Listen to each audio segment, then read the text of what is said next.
देखिए, जो 13 मार्च को जो पटियाला के अंदर दुर्घटना हुई, जिसके अंदर 12 पंजाब पुलिस के अधिकारियों ने एक भारतीय सेना के कर्नल साहब की और उनके बेटे की पिटाई की, वो बहुत ही दुर्भाग्यपूर्ण है।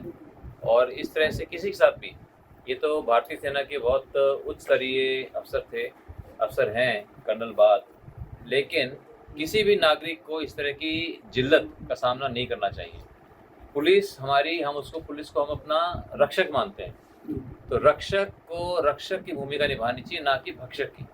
तो इसको मुद्दे को उठाया और हमने मांग की है कि इसके अंदर, और फिर ये होने के बाद 9 दिन तक उसकी एफआईआर नहीं की गई, सही एफआईआर नहीं की गई, और जो दोषी हैं उनके ऊपर कोई कड़े कदम नहीं उठाए गए।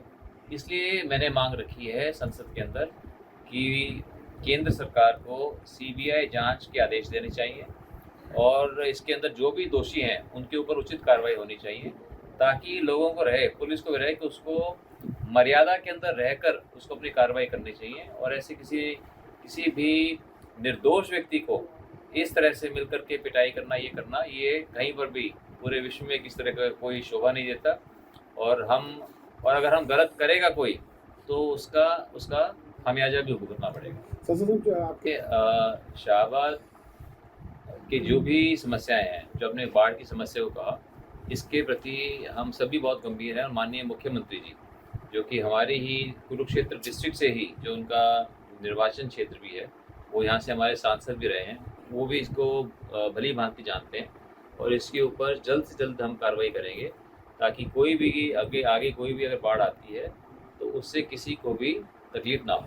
देखिए, ये जो निकाय चुनाव हुए और उसके अंदर भारतीय जनता पार्टी की जीत हुई है, ये दिखाता है कि हरियाणा के लोगों का पूरी तरह से विश्वास है माननीय नायब सैनी जी के नेतृत्व में, माननीय मोदी जी के नेतृत्व में। और लोग चाहते हैं कि हरियाणा का विकास हो। वो ये जानते हैं कि भारतीय जनता पार्टी की सरकार ही हरियाणा के अंदर विकास करा सकती है। इसलिए मैं पूरी हरियाणा की जनता का मैं बहुत आभारी हूँ, जो इतना आशीर्वाद उनका हमें मिलता रहता है, समय समय पे मिलता रहता है। एक ऐतिहासिक बात है कि हरियाणा का 2 लाख करोड़ का बजट हो, ये बहुत बड़ी बात है। तो जब इतना बड़ा बजट होगा तो ज़्यादा विकास के काम होंगे, ज़्यादा लोगों तक पहुँचेंगे, ज़्यादा सरकार खर्च करेगी, ज़्यादा सरकार की आमदनी होगी। तो ये बहुत अच्छी बात है और ये स्पष्ट रूप से यही दिखाता है कि हम आगे बढ़ रहे हैं और तेज़ी से हम आगे बढ़ रहे हैं। ये जो तिरंगे झंडे की जो लड़ाई लड़ी 10 साल लड़ करके, और आज सभी को हक मिला कि हम अपने देश के सबसे पावन प्रतीक को हर रोज़ दर्शा सकते हैं। ये एक प्रतीकात्मक कदम है, क्योंकि सिर्फ झंडा लगाने से, दर्शाने से कुछ नहीं होता। ये प्रतीकात्मक कदम है कि हर व्यक्ति अपने देश के सबसे पावन प्रतीक को दर्शाए, उससे प्रेरणा लेकर अपने आप को देश के प्रति समर्पित करे। क्योंकि जब कोई व्यक्ति देश का झंडा फहराता है, तो अपने मज़हब से ऊपर उठकर, अपने राजनीतिक दल से ऊपर उठकर, अपने क्षेत्रवाद, जातिवाद से ऊपर उठकर यही दिखाता है कि उसे अपने देश से प्यार है। और इसके बाद जो है, मैं बहुत कुछ करना चाहता हूँ, कुरुक्षेत्र के अंदर मैं बहुत कुछ करना चाहता हूँ। और मेरे मन में है कि यमुना मैया जिसको हम कहते हैं, जब तक दिल्ली आती है, इसमें कोई साफ़ पानी नहीं रह जाता, सिर्फ इसमें ड्रेन की तरह ये इस्तेमाल होती है। तो इसका जो है, जो पहला का जो स्वरूप है, वो वापस आना चाहिए और पूरी जगह यमुना के अंदर साफ़ पानी इसके अंदर बहना चाहिए। ये कोई आसान काम नहीं है, लेकिन मुझे पूरा विश्वास है कि माननीय प्रधानमंत्री नरेंद्र मोदी जी के नेतृत्व में, उनके आशीर्वाद से, उनके मार्गदर्शन में हम इस काम को आने वाले। और इसके लिए सभी लोगों को, सभी सरकारों को, दिल्ली सरकार को, केंद्र सरकार को, लाखों लोगों को, करोड़ों लोगों को इसके अंदर अपनी अपनी भूमिका निभानी पड़ेगी कि हम यमुना मैया को साफ सुथरा रखें, उसके अंदर साफ पानी बहे। यूथ पार्लियामेंट में आज शाहबाद में मार्कंडा कॉलेज के अंदर जो आज यूथ पार्लियामेंट का आयोजन किया गया था, वो देख करके बहुत ही खुशी हुई। बहुत अच्छा कार्यक्रम था, बहुत अच्छी तरह से ऑर्गेनाइज था।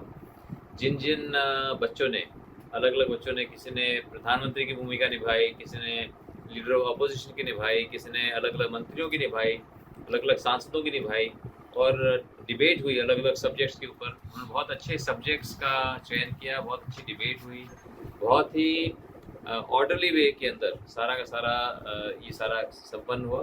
तो देखने से, बल्कि मैं कहूँगा, मुझे बहुत प्रेरणा मिली, मुझे बहुत कुछ सीखने को मिला। और बहुत अच्छा एक्सपीरियंस रहा। मैं उन बच्चों को भी और एमएन कॉलेज में सभी को मैं बहुत बहुत शुभकामनाएं देता हूँ कि उन्होंने बहुत अच्छे से इसको ऑर्गेनाइज किया। सर आपके जो मेरा किरदार जिस महिला सांसद ने जिसने निभाया, जिस बच्चे ने दिखाया उसको निभाया, मैं कहूँगा उसने जिस तरह से मैंने आईआईटी की बात रखी थी संसद के अंदर कि कुरुक्षेत्र के अंदर आईआईटी होना चाहिए, क्योंकि आज हरियाणा के अंदर एम्स भी है, इंडियन इंस्टीट्यूट ऑफ मैनेजमेंट भी है, लेकिन हरियाणा के अंदर एक भी आईआईटी नहीं है। और उसकी मैंने कहा था संसद के अंदर कि हरियाणा के अंदर एक आईआईटी होना चाहिए और वो कुरुक्षेत्र में होना चाहिए, और इसके लिए हमारे माननीय मुख्यमंत्री भी इसके लिए पूरे तरह से प्रयासरत हैं। वो चाहते हैं कि यहाँ पे हम पूरी मदद करेंगे।